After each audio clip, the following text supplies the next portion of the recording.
भाषा नहीं, भाव समझिए ना, महत्वपूर्ण भाव है।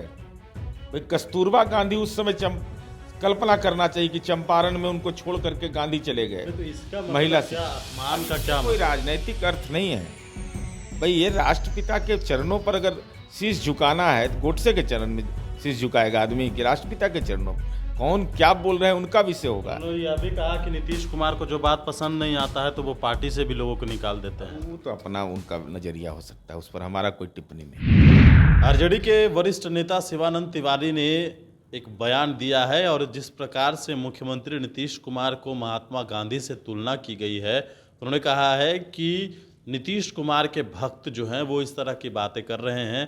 हालांकि नीतीश कुमार से हम ये अनुरोध करते हैं कि गांधी जी का अपमान ना करें। अब बात करेंगे, हमारे साथ जेडीयू के मुख्य प्रवक्ता नीरज कुमार हैं। देखिए, राष्ट्रपिता महात्मा गांधी का सम्मान तो नीतीश कुमार जी नहीं किया। आज़ादी के अमृत महोत्सव में कहीं राष्ट्रपिता के शहादत के 75वें वर्ष को नहीं मनाया गया।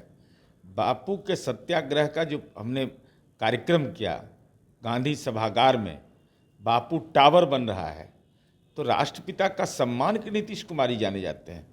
घर घर तक बापू की पाती पहुंचा दी गई, जो बच्चों के को जो पढ़ाया जाता है घर घर तक इस बिहार में पहुंचाया गया है। तो राष्ट्रपिता का सम्मान और राष्ट्रपिता के विचारधारा पर चलते हैं। भाई राष्ट्रपिता क्या थे? राष्ट्रपिता ने कस्तूरबा गांधी को महिला शिक्षा के लिए वो मानक मानी जाती हैं। तो आज देख लीजिए महिला शिक्षा के क्षेत्र में बिहार ने जो काम किया है तो राष्ट्रपिता के ही प्रेरणा से किया। शराबबंदी जैसे अभियान, राष्ट्रपिता ने कहा था कि एक दिन का हम शासक हो जाएंगे तो हम इस काम को करेंगे।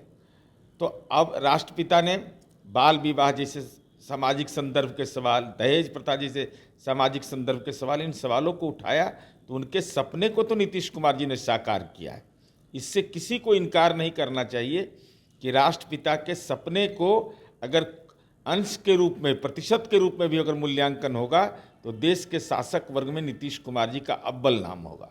नहीं तो ये कहा जा रहा है कि महात्मा गांधी से उनकी तुलना नहीं की जा सकती है, ऐसा व्यक्ति 1000 वर्ष में पैदा होता है। तुलना कहाँ कोई कर रहा है?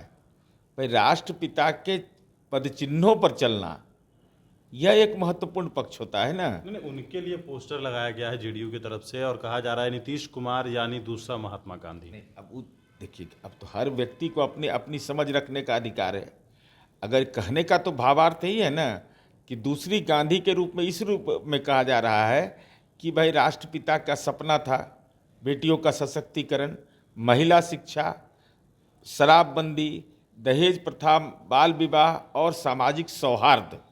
तो इस दिशा में अगर नीतीश कुमार जी ने काम किया है तो भाषा नहीं, भाव समझने की जरूरत है। अच्छा, इतना बात आप कहते हैं नीतीश कुमार ये किए हैं वो किए हैं, फिर भी इतनी गरीबी क्यों है, बेरोजगारी क्यों है, गरीबी, पलायन क्यों हो रहा है? इसका कारण है ऐतिहासिक रूप से बिहार पिछड़ा रहा है। उसका कारण बिहार के संदर्भ में आज़ादी के 70 साल 75 साल हो गए ना। अब हम सड़क बना रहे हैं, घर घर बिजली पहुंचा रहे हैं। क्या स्थिति थी इस बिहार की? बिहार के पास कोयला खदान था, बिहार के पास फैक्ट्रियां थी, और गरीबी दूर करने में नीति आयोग ने अभी कहा है कि देश में सबसे अव्वल।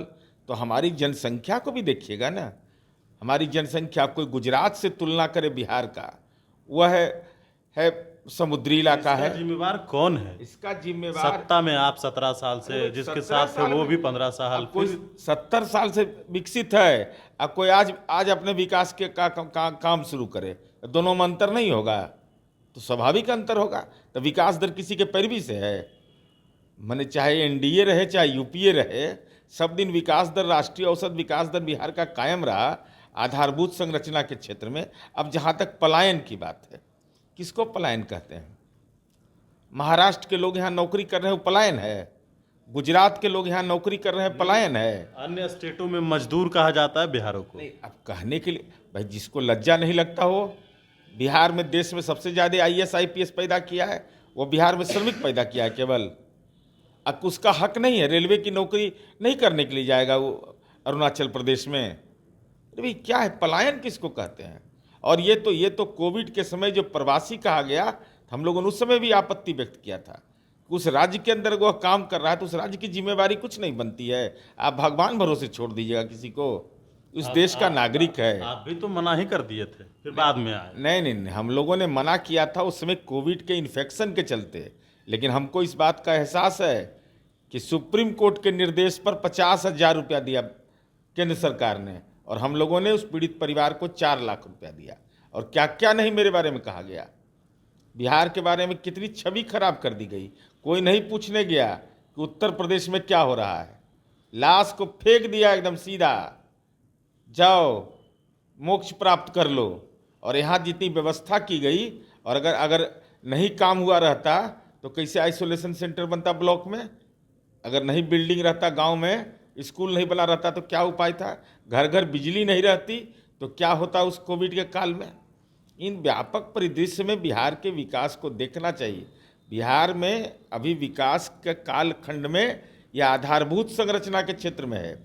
भाई कैसे विकास होगा जब शिक्षा जैसे क्षेत्र में केंद्र सरकार ने यह तय कर दिया कि शिक्षकों की संख्या की सीमित कर दिया कि आप इससे ज़्यादा भर्ती ही नहीं करिएगा, भर्ती करिएगा तो आप जानिए। महान मतलब कि आपका कहना है कि नीतीश कुमार में महात्मा गांधी के गुण हैं। राष्ट्रपिता महात्मा गांधी के बताए रास्ते पर अगर कोई नीतीश कुमार जी ने सामाजिक सवाल को उठाया है और जनता ने जिस रूप से उसको अंगीकार किया है, यह माना जाएगा कि राष्ट्रपिता की अमिट छाप इस बिहार में भी है और बिहार के शासक वर्ग में भी है। तो फिर उनको क्या जवाब दीजिएगा जो कह रहे हैं कि अपमान हो रहा है? अरे अब भाषा नहीं, भाव समझिए ना, महत्वपूर्ण भाव है। भाई कस्तूरबा गांधी उस समय कल्पना करना चाहिए कि चंपारण में उनको छोड़ करके गांधी चले गए। तो इसका मतलब महिला क्या, शिक्षा, अपमान अब का इसका क्या कोई मतलब? राजनैतिक अर्थ नहीं है। भाई ये राष्ट्रपिता के चरणों पर अगर शीश झुकाना है तो गोडसे के चरण में शीश झुकाएगा आदमी कि राष्ट्रपिता के चरणों पर? कौन क्या बोल रहे हैं उनका विषय होगा। उन्होंने यह भी कहा कि नीतीश कुमार को जो बात पसंद नहीं आता है तो वो पार्टी से भी लोगों को निकाल देते हैं। वो तो अपना उनका नजरिया हो सकता है, उस पर हमारा कोई टिप्पणी नहीं। एक आखिरी सवाल, और वो सवाल है शिक्षकों को लेकर। राज्य सरकार ने कहा है कि परीक्षा देने के बाद राजकर्मी का दर्जा दिया जाएगा, लेकिन माले के जो विधायक हैं वो सवाल खड़े कर रहे हैं और कह रहे हैं कि परीक्षा सक्षमता परीक्षा नहीं होनी चाहिए और विशिष्ट शिक्षक भी नहीं होना चाहिए। अब माले तो हमारे गठबंधन का हिस्सा है।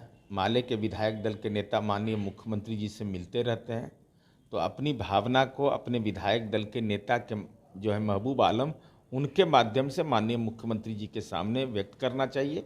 यह हमारी अपेक्षा है।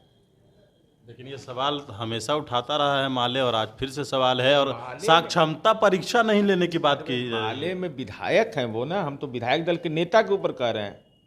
विधायक दल के नेता से अपनी बात कहना चाहिए, वो राज्य के माननीय मुख्यमंत्री जी से बात करेंगे। अब एक एक विधायक अगर एक एक सवाल का जवाब देने के लिए हम लोग हैं, दल के आधार पर तय होगा ना। माले महागठबंधन का मेरा महत्वपूर्ण घटक दल है, उसके विधायक दल के नेता हैं, स्टेट के सेक्रेटरी हैं, वो बात करें। चलिए, बिल्कुल। तो हमारे साथ है जेडीयू के मुख्य प्रवक्ता नीरज कुमार थे। तमाम सवालों के जवाब उन्होंने दिए हैं। मनीष फाउंडेशन के साथ। नमस्कार।